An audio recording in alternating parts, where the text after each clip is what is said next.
अक्ल बड़ी है भैंस। एक हिरन मैदान में हरी हरी कोमल कोमल घास चर रहा था। अचानक जो उसने सर उठाया तो एक शेर को अपनी तरफ आते देखा। हिरन समझ गया कि अब बचना मुश्किल है। अब क्या करें, यूं ही जान गंवा दें? क्यों ना आज अपनी अकल से शेर को उल्लू बनाए। हिरन एक पैर से लंगड़ा लंगड़ा कर चलना शुरू कर दिया। शेर ने हिरन से पूछा, क्यों भाई हिरन, ये तू लंगड़ा लंगड़ा कर क्यों चल रहा है? हिरन ने कहा, क्या करे सरकार, दौड़ते वक्त पैर में एक बहुत लंबा बहुत मोटा कांटा चुभ गया है। उसी से पैर में बहुत दर्द हो रहा है और मैं लंगड़ा कर चल रहा हूँ। शेर ने पूछा, फिर?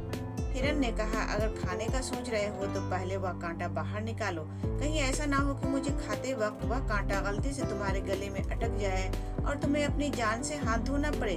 शेर को हिरन का कहना सही लगा। उसने हिरन का वह पैर उठाया और बड़े ध्यान से उसमें कांटा ढूंढना शुरू किया।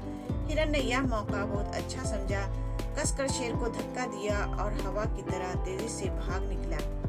शेर आश्चर्यचकित रह गया और वह शर्मिंदा होकर कह उठा, उफ, हिरन की अक्ल के सामने शेर की ताकत कुछ काम न आई।